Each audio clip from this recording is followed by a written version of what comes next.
For more, let's bring in the Attorney General of the Commonwealth of Virginia, Jason Miyares. General, welcome. Great to be with you. Thanks so much for having me, Mike. So I want to start with D.C.'s mayor arguing that crime here is actually down. I'll get you to react to it. Well, listen. There are very specific things in our law that would allow the president to have more control over our police department. None of those conditions exist in our city right now. As I mentioned, we are not experiencing a spike in crime. In fact, we're watching our crime numbers go down. With Virginia being a neighbor to Washington, D.C., what are your concerns about crime here? Well, it's affected real Virginians. I think of Christy Batista, a beautiful student at James Madison University who was in Washington, D.C. just to go see a concert, and she was brutally stabbed by a repeat offender in her own hotel.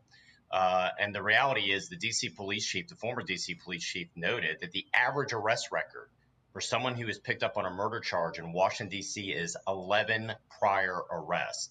They've had too many individuals, too many politicians who really want our prosecutors and our police to act like social workers instead of what is their number one job, which is protecting their citizens. And it directly impacts Virginians because so many Virginians go into the district to work, to be entertained, to go out to dine. And I can tell you so many of my Virginia constituents no longer feel safe in D.C., whereas they used to stay, maybe go to something at the Kennedy Center or go out to eat.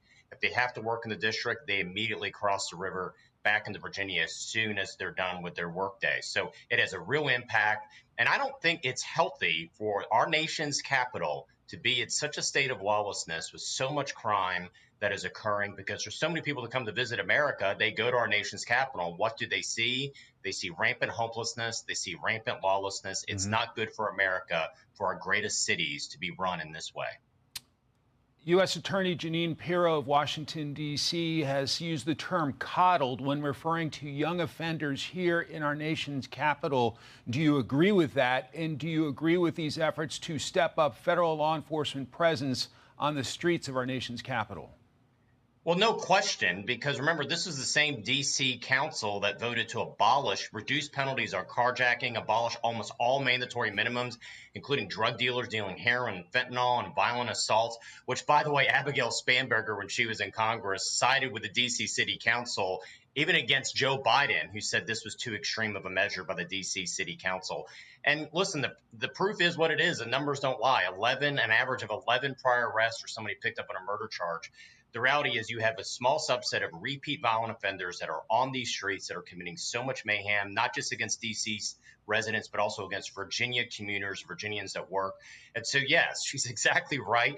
I'll be anxious to see what the president announces tomorrow, but I know this. What is currently happening in D.C. is not sustainable. There has to be a change. All right, in nearby Fairfax County in the Commonwealth of Virginia, there was a video that went viral of a suspect attempting to abduct a 3-year-old girl at the mall.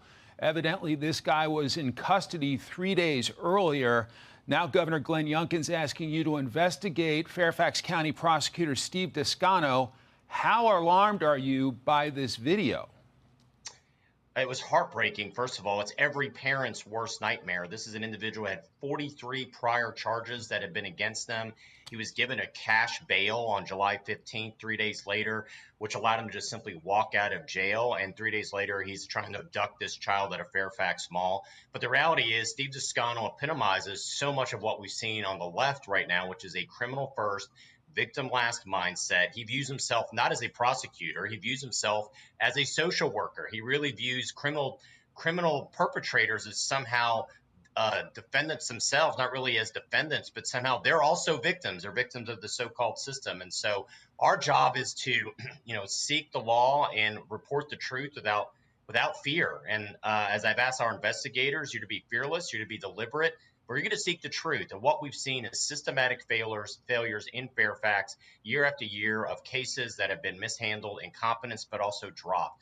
I've heard from so many victims since this was announced that have reached out to our office, the Attorney General's office, that have simply shared stories of horror, of rape victims, those that have been the victims of horrible abuse, showing up in court, finding out with no notifications from Descano's office that their case has been pled, cases where they simply failed to properly file the evidence needed for trial, that have had cases dismissed. Over and over again, they've decided to side with felons instead of victims. And so I've always said, as Attorney General in Virginia, I'm going to be a voice for the victims. And we're doing that again with our investigation of Descano's office. We're nearly out of time, but should Steve Descano resign? Yes. He has completely abrogated and failed his oath, which is to be a protector of the citizens of Fairfax. I like to say, as Attorney General, I view myself as a people's protector. He has failed his job as protecting Virginians. If he had any character whatsoever, he would realize, go be a defense attorney, go be a social worker. You're not a prosecutor. Virginia Attorney General Jason Miyares, many thanks for your time, sir.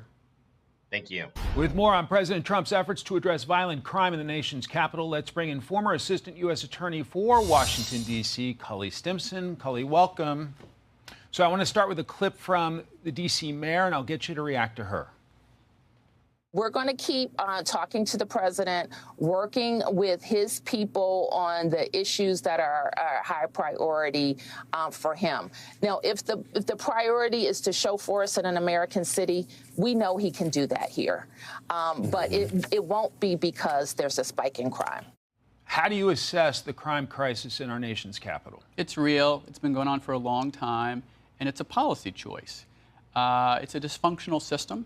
And when you've been in other places like I or Jeanine Pirro have been, and you see how good it can be, you know how dysfunctional it is here. The mayor's, I'm glad she's cooperating with Jeanine Pirro. She needs to, but she's not where the problem is. The problem is with the city council and the judges on the Superior Court. President Trump's expected to roll out a plan to stop violent crime here. What do you anticipate? Well, it's going to be guns, guns, guns, and juvenile crime. And so every day, lots of felons are caught in this city with a handgun. Lots of felons are caught carrying a pistol without a license. Most of those cases go to the Superior Court. And Mike, between 2018 and 2022, the police made 5,558 arrests. Two-thirds of those cases went away, and the one-third that went forward to Superior Court, 1% ended up in prison. 1%. That's pathetic. So every time a felon is caught in possession of a handgun, I think Jeanine Pirro and any serious real prosecutor, and she's one, will take that to federal district court. Why? Because in federal district court, 97.5% get a prison sentence, and on average it's 68 months, but for armed career felons it's 203 months. So there's a way to solve this problem, but no one's had the backbone to do it. I did an interview with the mother of a congressional intern who was killed here last month. Tore my heart out. Yeah. I want to play the clip and I'll get you to react. I mean, obviously, there's no ramifications for these kids or young adults, whatever, for what they do. In my opinion, the council isn't handling this. Everybody's just a statistic. U.S. Attorney Jeanine Pirro has used the word coddled in reference to youthful offenders here in Washington. What about that? 100% right. I call it the diaper problem. The D.C. City Attorney and the D.C. City Council treat youths, these are people they define as 24 years and not younger, as children. And so Jeanine Pirro, like me, has practiced in places where youths who commit really violent offenses are charged as adults. Right now in D.C., under the current D.C. law, 16 and 17-year-olds can be charged as adults. But in a 10-year period, Mike, between 2013 and 2023, only 176 juveniles were charged as adults. That's pathetic. That has to change. And by the way, D.C.'s so out of step. 25 states allow 14-year-olds or older to be charged as adults, and 10 states allow people under the age of 14 to be charged as adults for their adult crimes. So the city council's out to lunch, and that's why Trump and Pirro are taking this seriously. Pirro has talked about dropping the age of responsibility to 14. What about that? Well, that would be in the mainstream. That would be what half the states do. And we're not talking about jaywalking. Look, most juveniles who commit offenses need to be in the juvenile justice system. That's there for a reason. We want them to be rehabilitated. We want them to be productive members of society. But when you do armed carjackings, when you do murder, when you're carrying a pistol without a license and you have multiple priors, of course you want that. Look, we have a massive armed carjacking problem in this town. 15 and 16-year-olds are the peak people who are doing it, amazing. And 72% of them are armed, and they're treated like babies. And it suggests to them that there's no accountability, right? They have no fear of consequences. Well, they know there's no consequences, that the city attorney keeps them in juvenile diaper court right?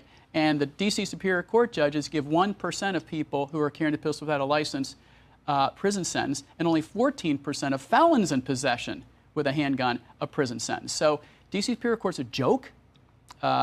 Trump has the opportunity to fill the 10 vacancies on that court with law and order people. He needs to do that ASAP. In your view, should business owners, residents, and the 27 million plus tourists who come here every year welcome a federal crackdown on crime here? Hell yes, of course. Look, if D.C. was a state, we'd be the #1 murder state in the country.